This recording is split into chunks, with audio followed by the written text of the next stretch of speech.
Hello, and welcome to Living with the Program. One of the things that's really fascinating about the way in which we are all manipulated in that sense by the program is the way in which the program itself controls the way we see. The way we see. It's one of the things that you notice in the life is that you notice things that people refer to as fads. Things that suddenly everybody sees it, everybody gets it, everybody jumps on the bandwagon, and then all of a sudden it simply disappears. And that everybody was open to that thing because we were all being conditioned to look at things in the same way. And the way that works is through one of the most fascinating aspects of the database in human design. That is the nodes of the moon. And the nodes of the moon are a polarity. They are always opposite each other. And they are very unusual in that they move mostly backwards. They have a sort of back and forth movement, but fundamentally they're moving backwards. Whereas the sun and earth, in that sense, in their polarity, are moving direct. And the nodes are the only thing that is involved in our imprinting that in fact are not objects at all. They're not like the moon or Mars or Pluto. When you're dealing with the nodes of the moon, you're actually dealing with positions. The apogee and the perigee of the rotation of the moon around the earth, the head and the tail of the dragon. And the nodes in our lives are extraordinarily important because they represent our movement in life and in essence lay the foundation for our story. And one of the most important aspects of the nodes of the moon is the way in which the nodes of the moon frame our perspective, the way we see. So given that the nodes are a polarity in the wheel, and that there are 64 gates in the wheel, we have these 32 polarities of the nodes as they move in their cycle that create 32 very specific ways in which we are conditioned to look at things and see them, so that we can all be blinded by a lie in the moment only to discover later how we were fooled. How easy it is for humanity to be conditioned at any moment because they're all locked into the same framework in terms of the way they see.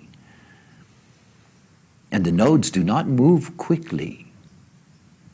It takes 18.6 years, approximately 18 and a half years, for the nodes to complete their cycle around the wheel.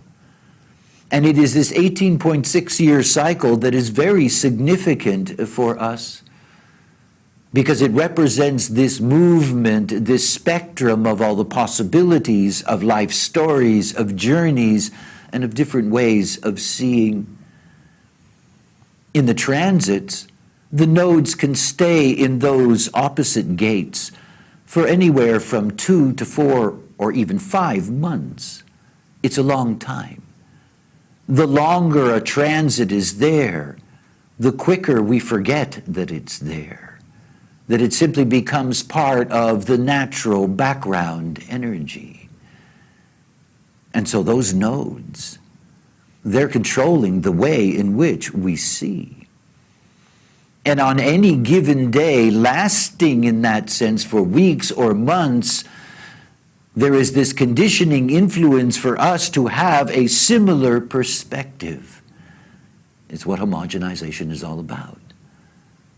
Homogenization is getting us to see something the same way, to deny us our uniqueness, our difference, our individuality, our right to express our own authority.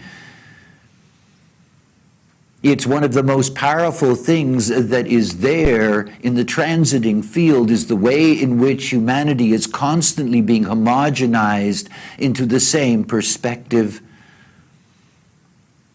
You see, if you're going to break out, if you're going to live the possibility of who you are, you have to live by your own perspective, not something that is conditioned.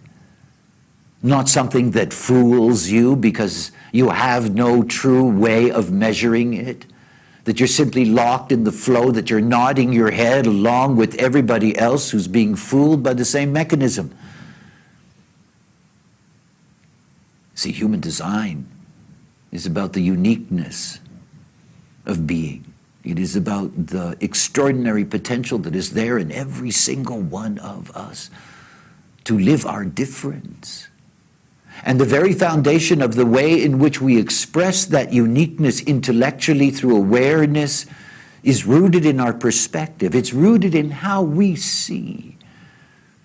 Each and every one of us are designed to see uniquely. We are not here to be lost in that homogenized veil that drops down and blinds us all to what's there to be seen.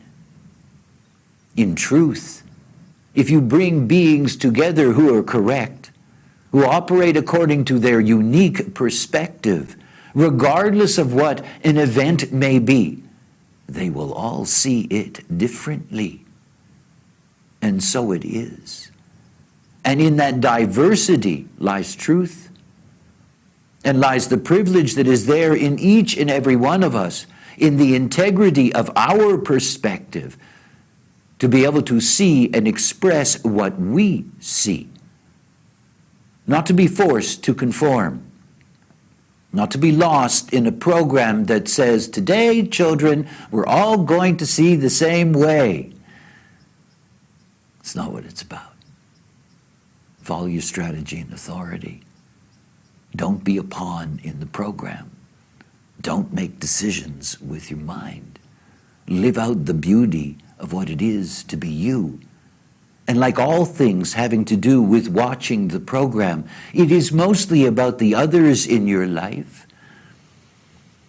Those not-self beings that you deal with every day, they're the ones who are being conditioned to see in that homogenized way. Understand what they're seeing. Recognize the limitation in that.